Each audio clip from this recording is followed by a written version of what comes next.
Boa noite, irmãos. A graça e a paz do Senhor Jesus. Gostaria que pudéssemos abrir no Evangelho de Lucas, no capítulo de número 11.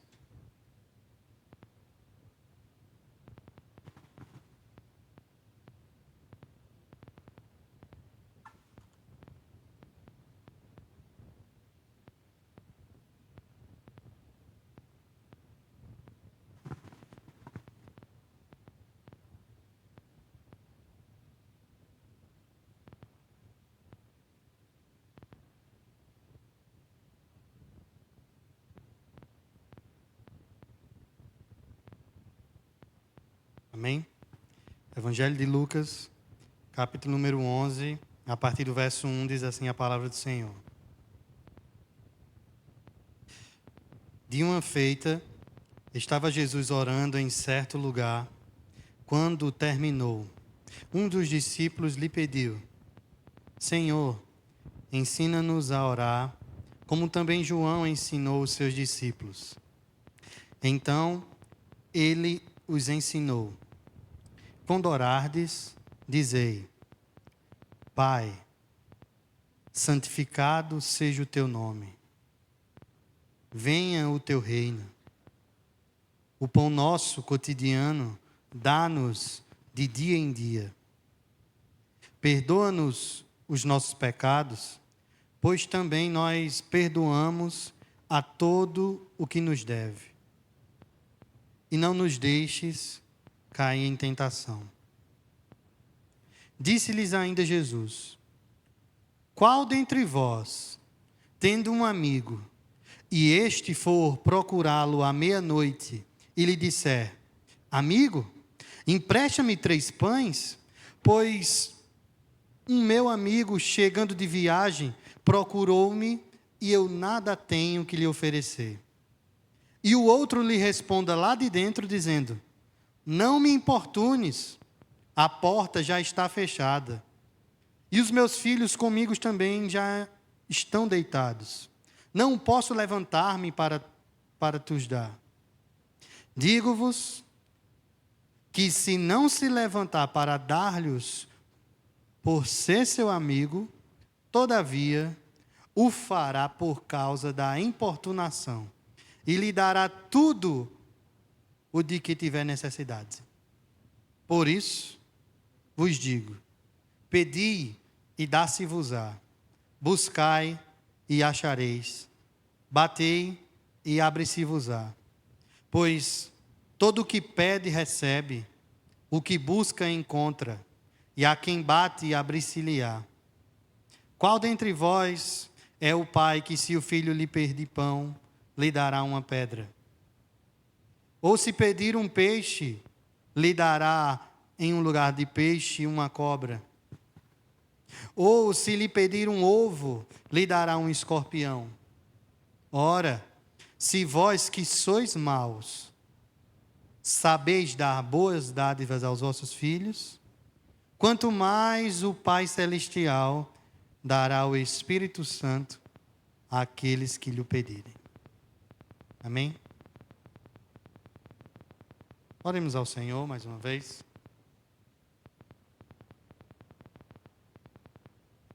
Senhor, nós te bendizemos, nós te louvamos na beleza da tua santidade, pela oportunidade que o Senhor nos tem, ó Deus, dado de nos reunir em teu nome, no nome do teu Filho Jesus. E no nome, Deus, do teu Filho Jesus, rogamos que tu possas, ó Senhor, aplicar a tua palavra em nosso coração por meio do teu Espírito.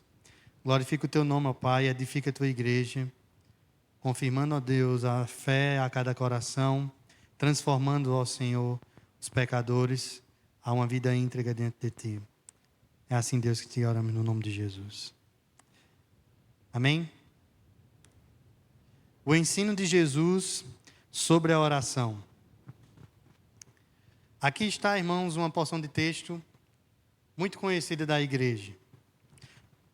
Porção que vai também ser, parte dela, ser escrita também no Evangelho de Mateus, no capítulo número 6, e também no capítulo de número 7. O contexto da exposição da narrativa que o evangelista Lucas apresenta para esse capítulo começa no capítulo número 10. Precisamente no final do capítulo de número 10. Ao final do capítulo número 10, Jesus estava indo por um caminho em um certo povoado. E o texto vai nos dizer, a partir do verso de número 38 do capítulo 10, que ele se hospeda na casa de uma mulher. O nome dessa mulher era Marta. Lucas vai afirmar nessa narrativa que essa mulher chamada Marta, ela tinha uma irmã que se chamava Maria. E o texto vai nos apresentar que Maria, a irmã mais nova, ela permanecia aos pés do Senhor, ouvindo os ensinamentos que Cristo dava, enquanto estava hospedado na casa de Marta. Enquanto isso, mediante a presença de Cristo na sua casa, Marta, o texto vai dizer que ela se encontra agitada, correndo de um lado para o outro, ocupando-se em muitos serviços. E ela questiona ao Senhor o porquê que, ao invés de Maria estar ali, aos pés do Senhor, por que ela não estava ajudando-a nessas ocupações diárias da sua casa? E o Senhor responde a Marta, não com aquilo que ela queria ouvir, mas com aquilo que ela precisava ouvir. E o que Marta precisava ouvir é que ela estava inquieta e preocupada. Existem muitas Martas na igreja. Espero que nessa noite não tenha tantas delas. Pessoas inquietas e preocupadas. Mas, se caso há em nosso meio alguma inquietação ou preocupação, Jesus deu a resposta a Marta que o que era necessário para quem está inquieto e preocupado ter é estar aos pés do Senhor, assim como Maria estava. Ela escolheu a melhor parte. E a melhor parte, essa narrativa, é uma introdução daquilo que iremos meditar no capítulo de número 11. Estar aos pés do Senhor é a melhor parte. Buscar o Senhor em oração é a melhor parte. Orar é escolher a melhor parte. Estar aos pés do Senhor é a melhor escolha a se fazer. Não andar inquieto nem preocupado, mas que todas as vossas solicitudes estejam no Senhor. Portanto, de fato não temos como expor que esse fato que aconteceu no final do capítulo 10 e início do 11 foi algo um após o outro, literalmente. Mas, sabiamente, Deus instruiu Lucas para que tal passagem antecedesse o capítulo número 11. Pois, assim como lemos, no capítulo número 11, nós vemos que Jesus se encontra orando entre os seus discípulos, em um certo lugar, não denominado por Lucas, mas era um lugar onde ele podia orar, onde ele estava com os seus discípulos. E por que ele estava com seus discípulos? Pois, ao final da sua oração, um dos discípulos que estavam com Jesus lhe faz um pedido. E esse pedido se encontra no verso de número 1. O pedido é: Senhor, ensina-nos a orar, como também João, no caso, João o Batista, ensinou aos seus discípulos. É verdade, irmãos, que alguns dos discípulos de Jesus foram discípulos de João Batista. Mas, mesmo João o Batista, segundo o próprio Jesus, sendo maior entre todos os homens, por conta do ministério da qual ele tinha, ninguém se comparava ao Senhor Jesus. Principalmente em oração. Possivelmente esse discípulo ficou encantado, abismado com a forma como Jesus orava e por isso pediu. E de fato nós vemos que apenas nessa circunstância, no capítulo número 6 do Evangelho de Mateus e no capítulo de número 11 do Evangelho de Lucas, é que Jesus tira um momento para ensinar a orar. A primeira coisa, irmãos, que nós podemos aprender é que Jesus era um homem de oração. É descrito pelo menos 20 passagens nos evangelhos, da qual Jesus se encontra orando, por N motivos. Jesus orou no seu batismo, Jesus orou em secreto, sozinho, escondido. Jesus orou no deserto. Jesus orou em um momento em que passou a noite inteira de oração para que pudesse no outro dia escolher os 12 discípulos. Jesus orou no momento em que foi operar o milagre da multiplicação. Jesus também orou na transfiguração. Jesus orou por mulheres. Jesus orou por doentes.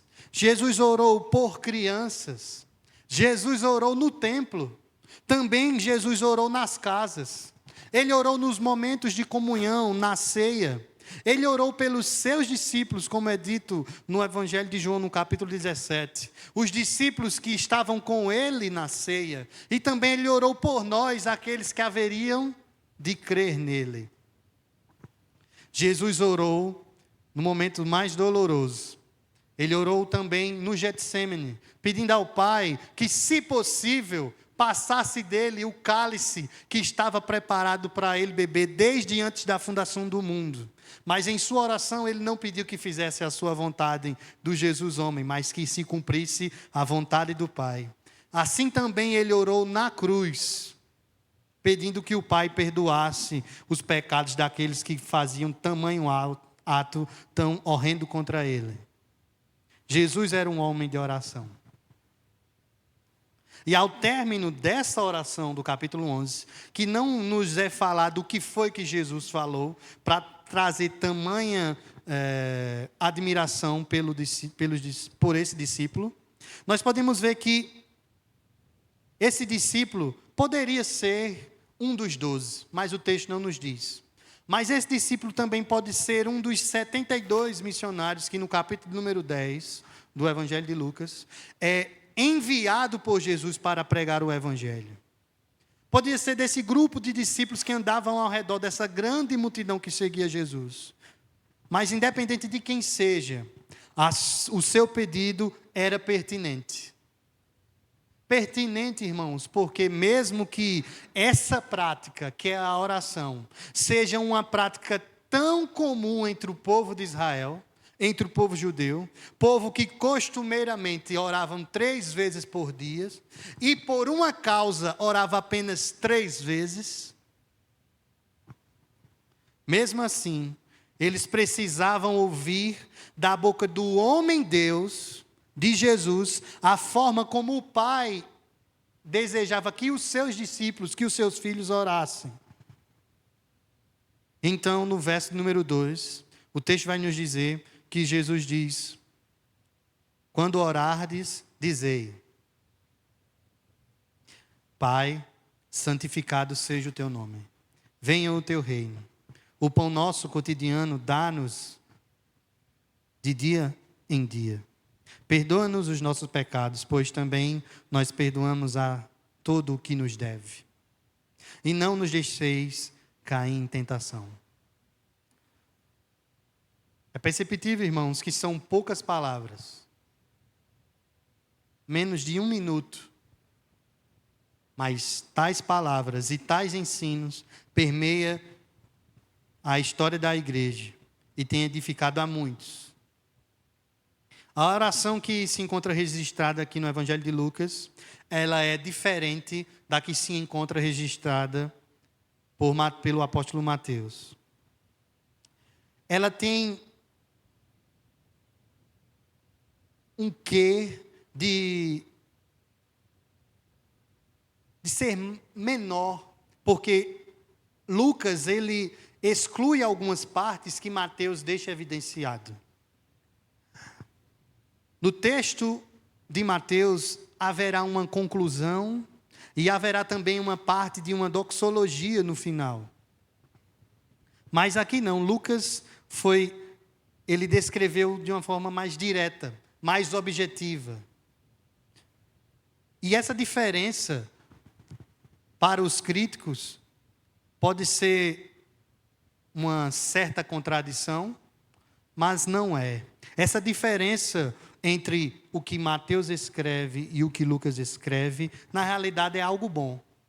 Porque nos mostra, irmãos, primeiramente que não era a intenção de Jesus de que essa oração que ele ensinasse aos seus discípulos fosse expressa exatamente como ele falou.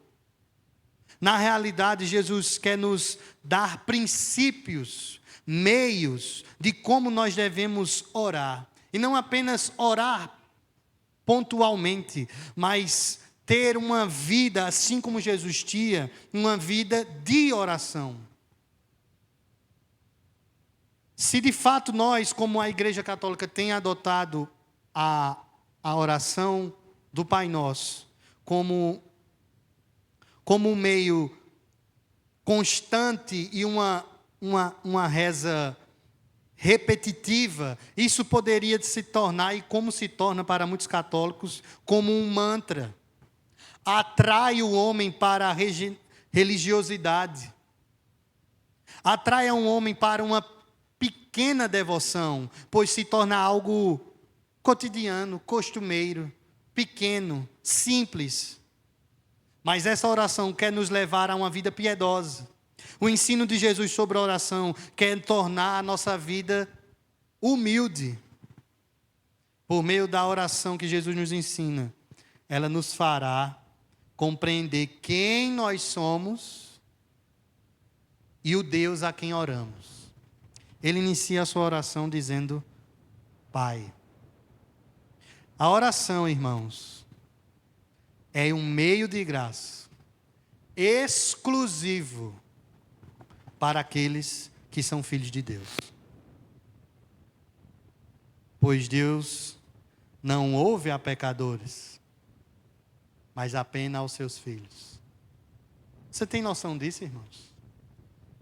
O Deus a quem você ora é seu Pai.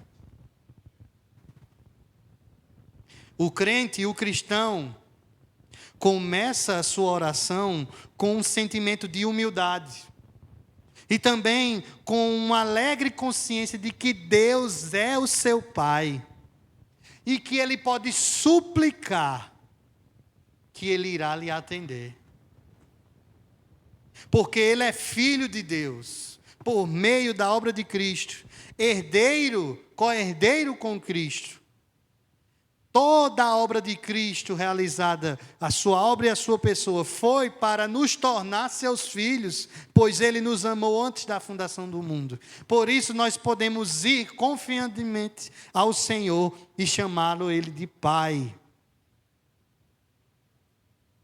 Santificado seja o teu nome. A oração de um nascido de Deus, de um filho de Deus, é uma oração que exalta o ser de Deus e os seus atributos.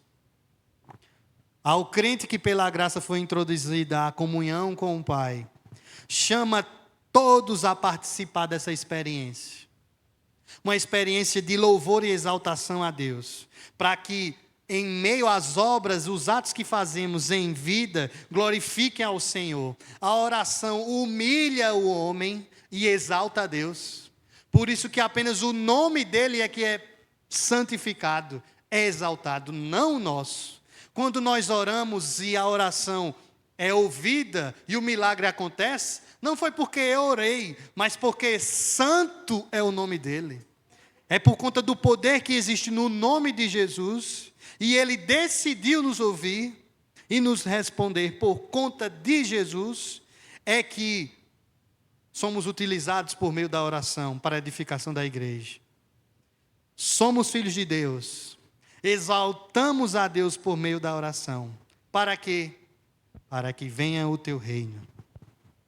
Orar, irmãos, não é simplesmente desejar de Deus que o futuro venha para nós. Que aquilo que eu desejo aconteça. Orar a Deus é anelar pela implantação plena do reino de Deus. Pois o reino de Deus já foi implantado por Jesus. mas nós ansiamos para que ele venha plenamente. E esse dia está perto, irmãos. Breve, breve vem o Rei da Glória. Que o teu reinado se estabeleça cada vez mais, tanto em extensão como em intensidade. Tanto em quantidade de pessoas, mas principalmente em qualidade, em caráter, em vida com Deus. Não adianta, irmãos, termos cadeiras cheias de pessoas que não amam a Deus. Não faz sentido. Hipócritas como os fariseus. Não, que venha o reino de Deus. E esse reino venha primeiro ao coração de quem ora. Pois se aquele que ora ao Senhor, ele é filho de Deus, ele deseja que o nome de Deus seja exaltado, ele também intenta que o reino de Deus seja aplicado em sua vida e aonde ele passar. O pão nosso cotidiano dá-nos de dia em dia. A oração, irmãos, sempre nos conduzirá a termos um coração grato e satisfeito só em Deus. O que Jesus ensina nesse pequeno pedido de que Deus nos dê o que é necessário para o nosso dia, para hoje. Nós não precisamos de algo para o amanhã. Nós precisamos do pão de hoje.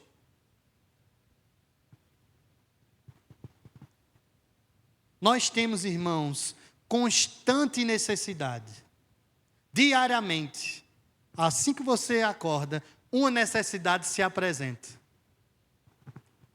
Mas segundo a oração que Jesus nos ensina, ele nos recomenda a estarmos consolados no nosso Pai, que é santo, que implanta o seu reino e que ele não nos deixará faltar nada, pois ele é o nosso Pai e nosso pastor. Se ele é o nosso Pai, se ele é o nosso pastor, nada nos faltará. E eu não estou dizendo, irmãos, acerca do dinheiro na sua conta, nem muito menos do trabalho de suas mãos, nem da saúde. Não nos falta Ele. Ele é o nosso pão. Ele é o que precisamos. E nós jamais teremos falta dEle, ainda que passamos por fome. Ainda que venhamos passar por nudez, por espada, por perigo, no dia em que essas coisas acontecerem, no dia em que a aflição vier, como vimos no início na devocional pelo presbítero Alessandro, nesse dia o pão virá, o que for necessário, tanto para a nossa vida física, material, mas principalmente para o nosso relacionamento com Deus. Sendo nós, irmãos, filhos de Deus, que exaltam ao nosso Deus para que seu nome seja santificado, desejosos de que seu reino seja aplicado, supridos de qualquer necessidade, perdoa-nos os nossos pecados, pois também nós perdoamos a todos os que nos devem. A oração que Jesus ensina, ela também expõe a nossa condição de dependência e de equidade de um para com o outro. A oração que Jesus nos ensina nos mostra que todos nós somos iguais. Do maior que seja aqui entre nós, até o menor. Todos nós somos iguais. Não que nossa disposição de perdoar seja para granjear o perdão de Deus. Eu vou perdoar meu irmão para que eu receba o perdão do meu Deus. Antes, a graça perdoadora de Deus está baseada tão somente nos méritos de Cristo, aplicados pela graça a nós. Eu sou perdoado e consigo perdoar o meu irmão, não por nenhuma força minha, nenhum mérito meu, nenhuma capacidade que há em mim, não, é por conta de Cristo. Sem Cristo você não teria perdão e nem conseguiria perdoar. Sendo assim, se eu afirmo que tenho Cristo e rogo para Deus o seu perdão, mas não perdoo o meu irmão, ou Cristo é mentiroso, ou você não conheceu a Cristo. Desse modo, nossos pecados são postos sobre Cristo, e a sua justiça é imputada a nós. Mas um coração não perdoador não está em condição de aceitar o perdão. Não tem como alguém que permanece duro, amargurado, irado contra alguém, o odiando. Não tem como esse que permanece nessa condição receber de Deus o seu perdão. É contraditório. Porque o perdão de Deus é transformador. Ele muda o nosso caráter. Ele não nos deixa da mesma forma. Ele transforma a nossa vida. Então, irmãos, se vocês querem ser perdoados pelo vosso Deus, perdoem. Sendo nós filhos de Deus, pois Ele é o nosso Pai. Sendo nós inclinados a, por meio da oração, glorificar a Deus, santificar o seu nome. Sendo nós anelantes para que o seu reino seja aplicado ao nosso coração. Sendo supridos de todas as necessidades. Sendo nós perdoados de todos os nossos pecados. Não nos deixe cair em tentação. A oração também nos fortalece nos dias maus. Se for da vontade, não permitas que, fraco como nós somos, inclinados a pecar, entremos em situações nas quais, no curso normal dos acontecimentos, nos vejamos expostos à tentação. Mas é possível a queda. O pedido que Jesus nos ensina nessa oração, ele nos coloca um alerta. Mesmo nós perdoando as falhas de nossos irmãos, recebendo o perdão de Deus, é possível que eu caia. A oração também nos mostra quem nós somos, mas ela nos fortalece nos tempos maus, nos tempos de fraqueza. Irmãos, se existe um remédio para aqueles que estão fracos na fé, é a oração. E é justamente aquilo que o crente fraco não faz. Por isso que está fraco. Portanto, irmãos, no caminho em que andamos no Senhor, que Ele possa nos livrar do maligno, pois o maligno deseja nos destruir. Mas que o Senhor possa nos permitir estar vigilantes. O nosso papel, irmãos, nada mais é do que estarmos como um arauto, vigilantes, tanto para o anúncio do Evangelho, mas também para a vida, para o cumprimento do Evangelho. Essa seria a primeira parte das 3 dessa exposição acerca do ensino de Jesus sobre a oração. A primeira é a oração do Senhor. E vimos que, por meio da oração, Jesus nos ensina a sermos filhos, a exaltarmos a Deus, a anelarmos pela implantação do seu reino, a entendermos a nossa condição de dependência, a sermos conduzidos a um coração grato e satisfeito em Deus. E a termos a confiança que no dia mau, Deus nos fortalecerá por meio da oração. Após essa breve exposição que Jesus ensina, essa pequena oração que ele ensina aos seus discípulos, ele complementa o entendimento para o discípulo e para os demais. Ele complementa com uma parábola. É a parábola do anfitrião em apuros. Ela vai do verso 5 ao verso 8.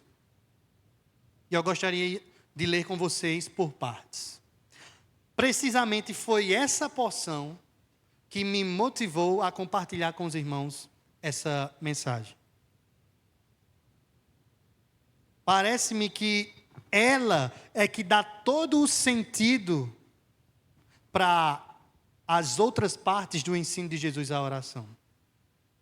Ainda que seja mais conhecida a primeira parte, que vai do verso 1 ao 4, e a terceira parte, que vai do verso 2 ao 13, pois ambas estão também escritas em Mateus. Essa parábola, ela é singular, pois ela só tem aqui em Lucas. E o texto vai nos dizer o seguinte, verso 5. Disse-lhes ainda Jesus: qual dentre vós, tendo um amigo, e este for procurá-lo à meia-noite, e lhe disser: amigo, empresta-me 3 pães, pois o meu amigo, chegando de viagem, procurou-me e nada tenho a lhe oferecer.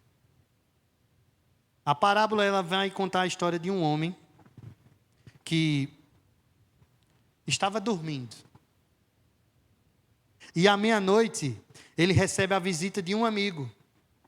Um amigo que recebeu um amigo dele. E esse segundo amigo que vinha, ele vinha de uma viagem. E ele pousou em sua casa. E esse homem, esse anfitrião que recebeu seu amigo, ele não tinha o que oferecer ao seu amigo. O homem que estava dormindo, que recebeu o seu amigo à meia-noite, ele revela características da qual a sua vida estava suprida. Ele estava deitado, os seus filhos também estavam, toda a sua casa segura, mas ouve o chamar do seu amigo à meia-noite. E ele entende que esse chamado é um chamado importuno. Como alguém à meia-noite vai chamar uma pessoa para pedir um pão? Para entendermos o contexto, é preciso nós entendermos como os judeus viviam, principalmente em Jerusalém. Vocês sabem, né, que nesse período não existia Energisa, nem muito menos transformadores. Tudo era na base do candeeiro. Azeite e um objeto onde se colocava um pavio e queimava-se. Essa era a luz da época. Ou seja, irmãos, quando dava a hora devida das 6 horas, era breu. Como muitas pessoas que já viveram em sítio ou em tempos antigos sabem quão difícil é andar nesses períodos. Só se a lua estiver cheia e mesmo assim ainda existe uma grande dificuldade. Mesmo assim, também era costume desse povo não dormir tão tarde, como os nordestinos que vivem bem no interior, de forma bem simples. Dormir cedo e também acordar muito cedo. Então, não é como hoje, que à meia-noite, se nós chegarmos a algumas casas, de muitos irmãos, parece que é meio-dia. Crianças acordadas, trabalho sendo feito, janta sendo feita. Alguns têm esse costume, que vos digo, mau costume. Nós não fomos feitos para estar acordados à meia-noite. À meia-noite nós fomos feitos para já estarmos dormindo. E aqui, como era de costume, à meia-noite, um judeu já estava já no seu 5º sono. Já tem irmãos aqui que às 9 horas já estão quase cochilando. Mas aqui à meia-noite eles já estavam dormindo. Irmãos, essa cena é fantástica. Fantástica por quê? Porque o povo judeu era um povo acolhedor daqueles que eram seus compatriotas.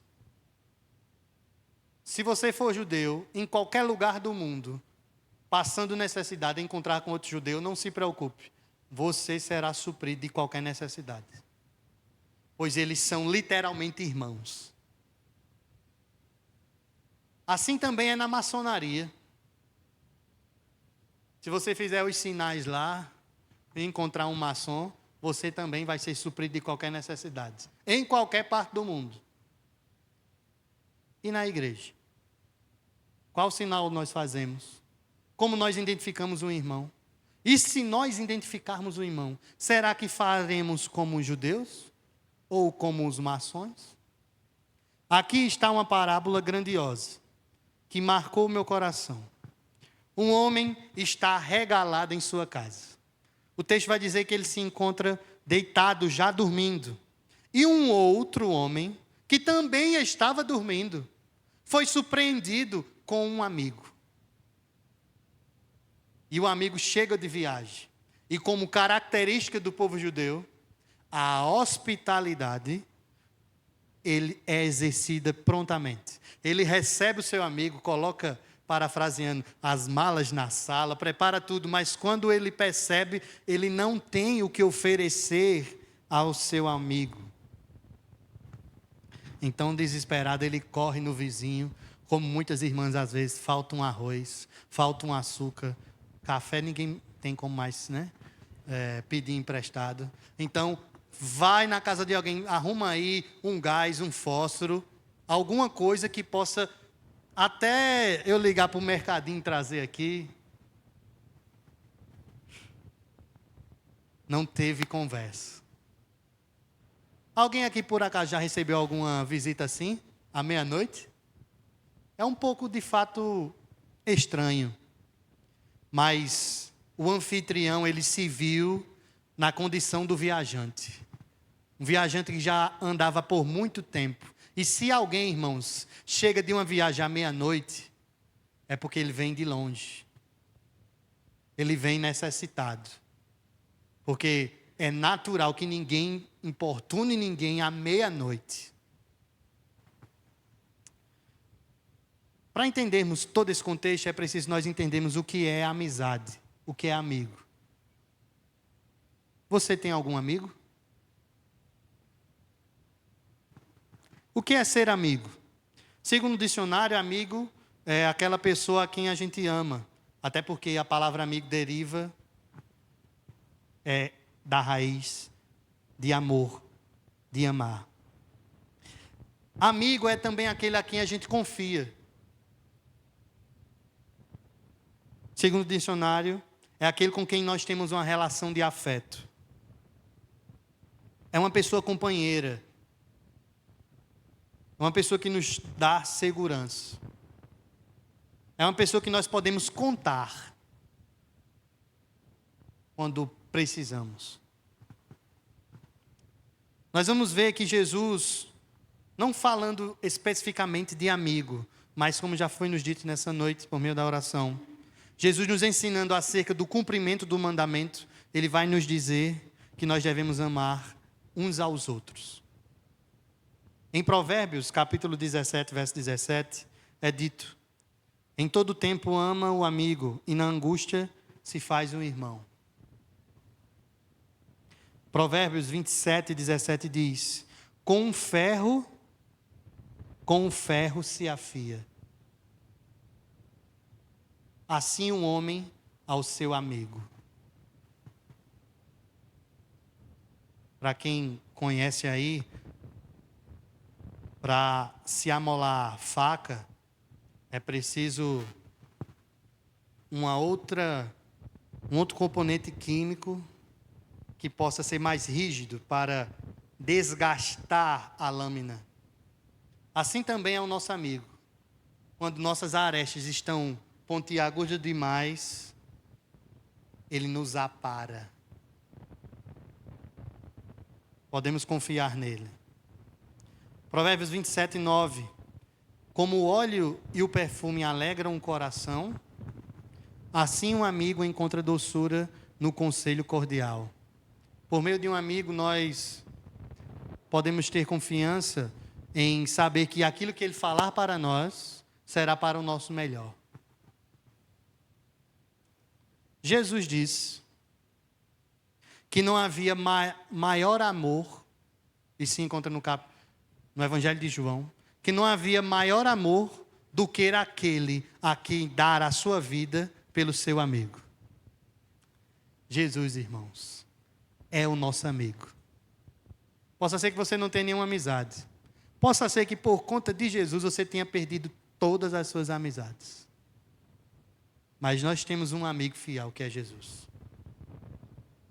Nós podemos contar com ele. O anfitrião, ele estava em apuros, ele estava desesperado. Ele não tinha reserva. Eis aqui um grande mistério.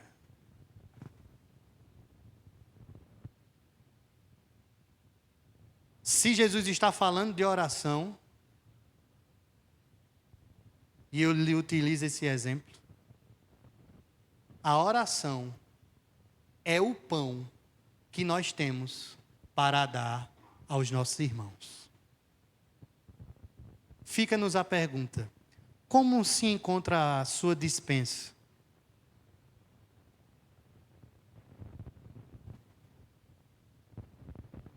Este homem não tinha nada para dar.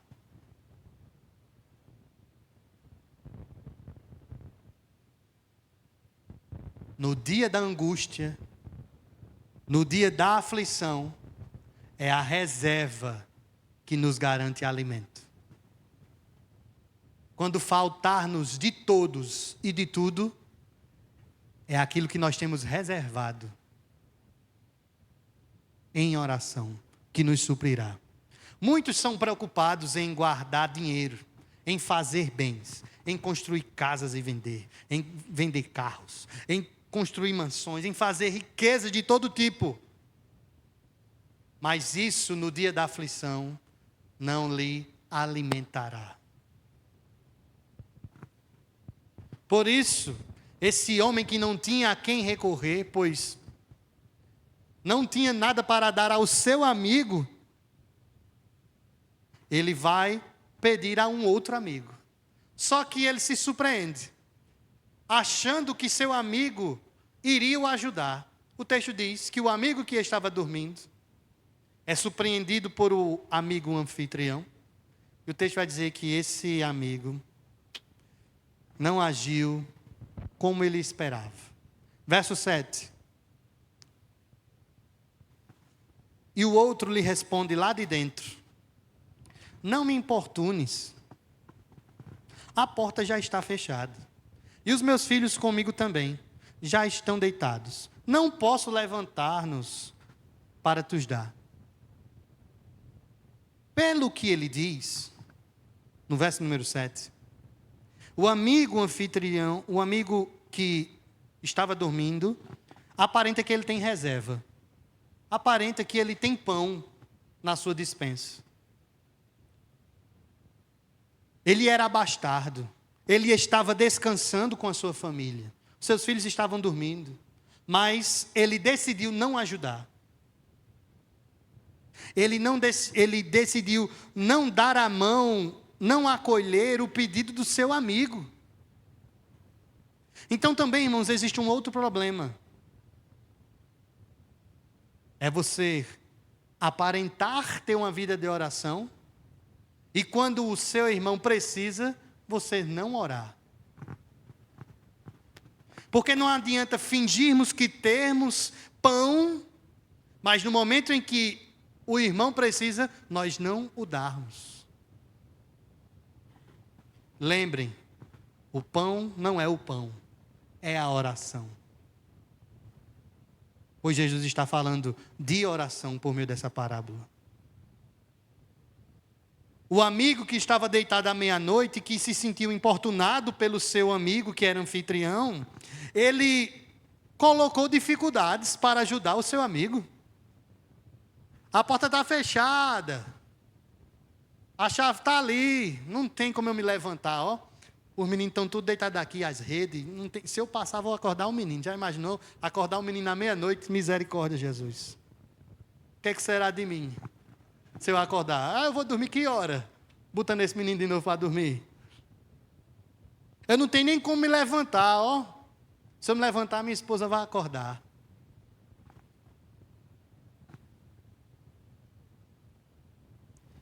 Esse homem era preocupado consigo mesmo, com os seus. Ele podia até orar, porque ele tinha reserva, mas a sua oração era para si. O seu pão era apenas para si. E a oração, irmãos, orar, o ato de orar, apenas por si mesmo e pelos seus, é um ato mesquinho. Demonstra que você é um fraco crente.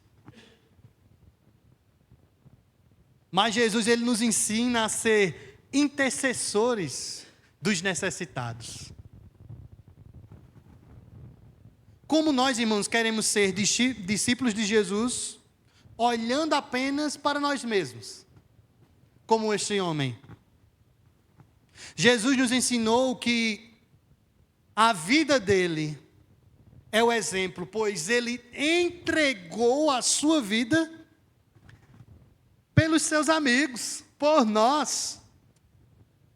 Não há maior amor do que este. Não coloquemos, pois, irmãos, dificuldades em ajudar uns aos outros, principalmente relacionado à oração. João, em sua carta, na sua primeira carta, ele vai dizer que, parafraseando, que é pecado nós sabermos que um dos nossos irmãos estão passando necessidade e nós não fazermos nada. Mas possa ser que você não tenha como dar, como suprir fisicamente a necessidade do seu irmão. Mas no mínimo, o mínimo, que é o máximo, você tem que orar por ele.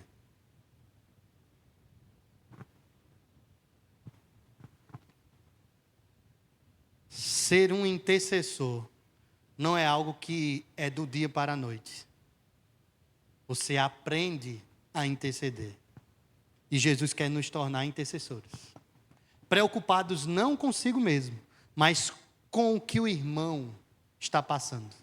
Então, quando vemos a um culto como esse, um culto de oração, eu não venho preocupado comigo, nem com os meus afazeres, nem com os meus problemas, com as minhas inquietações e preocupações. Eu venho aqui para me preocupar com a preocupação do meu irmão, com a dificuldade que ele esteja, pois eu sei que o meu Deus é poderoso para ouvir a minha oração pelo irmão e transformar a minha vida, se ele quiser. O evangelho, irmãos, é completamente contraditório ao pensamento humano carnal. Nós queremos para si, nós queremos que o meu Deus faça o que eu quero, mas Jesus nos ensina totalmente diferente. O que ele nos ensina é que nós devemos nos entregar pelo irmão, se doar para ele, servir a ele. Vocês querem ser grandes no reino de Deus? Sirvam. Só teremos, irmãos, a noção da honra, da grandeza e da alegria de um intercessor quando nós orarmos uns pelos outros.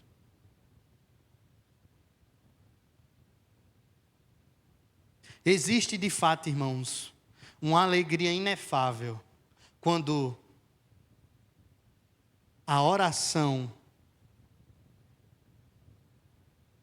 que fizemos por nós foi ouvida por Deus. É algo maravilhoso. Não tem palavras para descrever. Mas muito mais excelente e superior é a alegria do intercessor. Muitas vezes escondido, intercede. E ver o milagre de Deus na vida do seu irmão. E a glória não é do intercessor, é de Deus. E isso é o grande mistério, irmãos, pois o necessitado, o carente, é suprido por Deus. E o intercessor é fortalecido por Deus para continuar o seu ministério de intercessão. É comum vermos na igreja desejos de muitos irmãos de terem a primazia, de quererem falar, de quererem ser. É difícil nós vermos reuniões de oração cheia, de intercessão cheia. Por que é difícil, irmãos? Porque ninguém quer tirar do seu pão para dar a quem precisa. Ninguém quer perder para que o outro ganhe.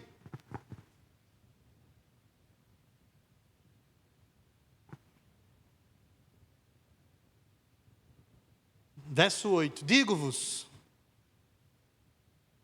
se esse homem, abastardo, cheio de si, se ele não se levantar para vos dar, por ser seu amigo, todavia o fará por causa da importunação, e lhe dará tudo o que ele tiver necessidade. Aqui está um grande simbolismo. O que estava dizendo para o seu amigo: não, eu estou dormindo, viu? Não me aperrei, não. Se esse amigo, anfitrião estiver desesperado e continuar batendo na porta: eu estou precisando de pão, eu sei que tu tem, abra aí. Me ajude, pelo amor de Deus. 1, 2, 3, 4, 5, 6. Vai ter uma hora que ele não vai dormir, que ele queria dormir. Ele vai se levantar: toma logo o pão, vá. Me deixa em paz. Por conta desse verso, nós aprendemos que a perseverança, ela anda de mãos dadas com a oração. Não tem como alguém que é intercessor e que ora, que tem uma vida de oração, seja uma pessoa que na primeira dificuldade desista.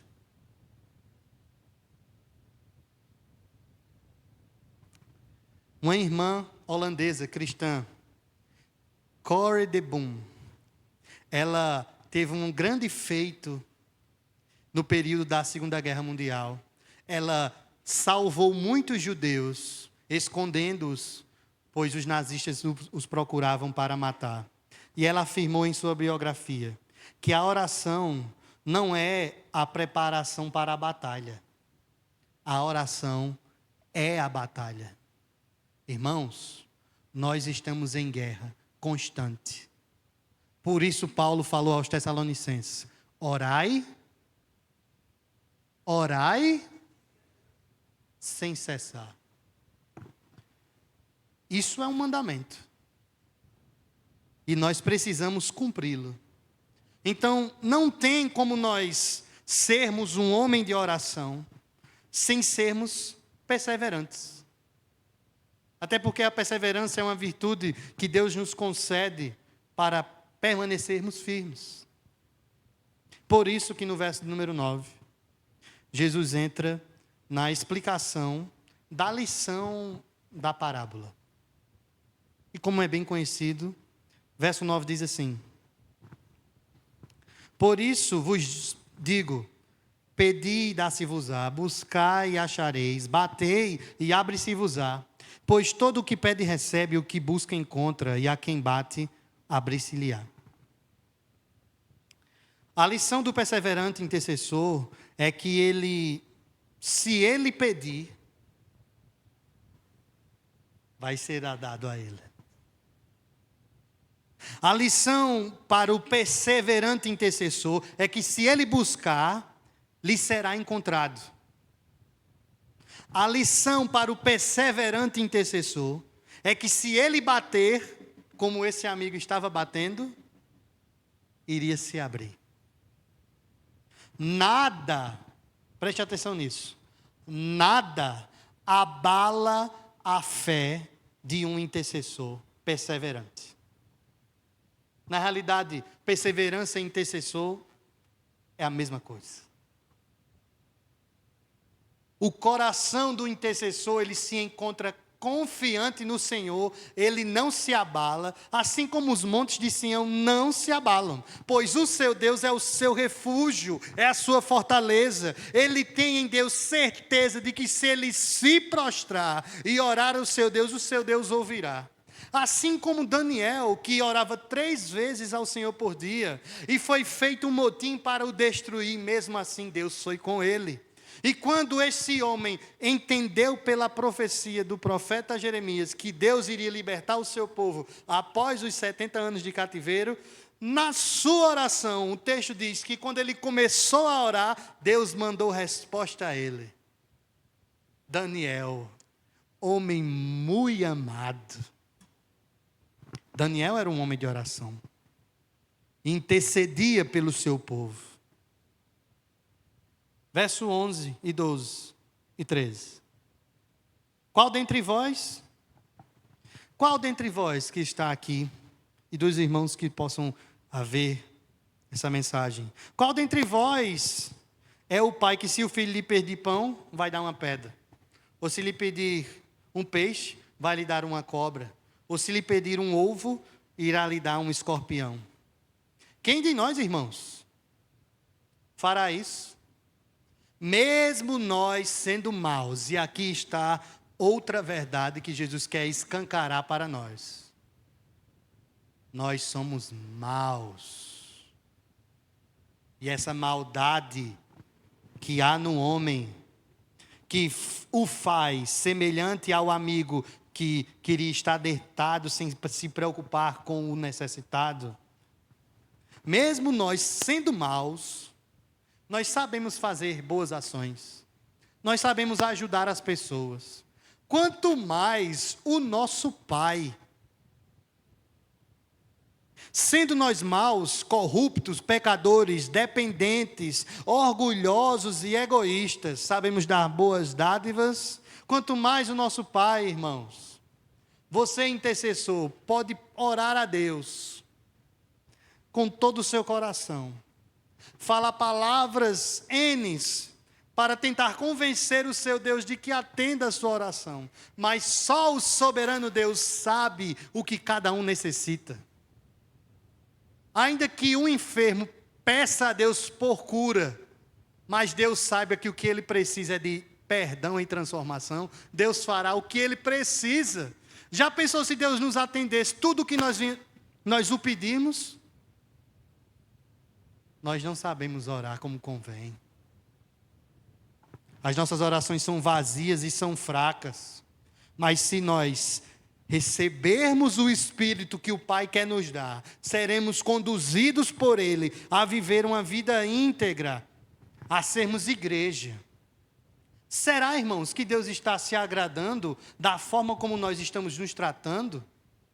Será que nas nossas reuniões, em nossos cultos, em nossos agrupes, em nossos ministérios, na liderança, em qualquer reunião que esteja em nosso meio, será que Deus nos se agrada de que nós vivamos como esses amigos?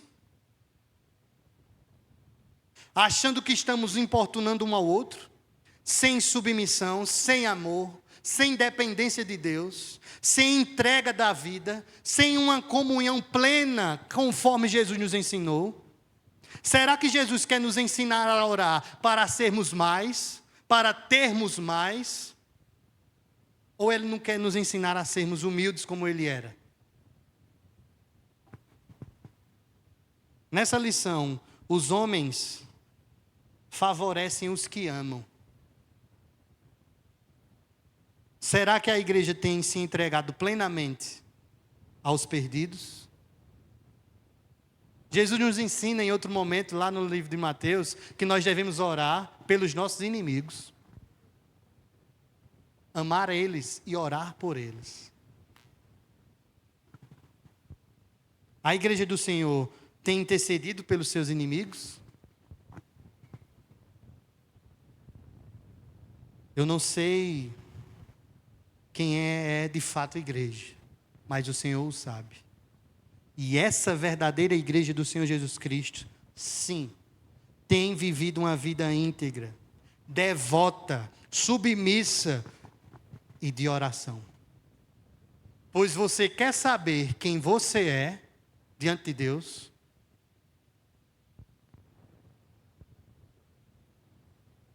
Veja a sua filha de oração e você terá a resposta.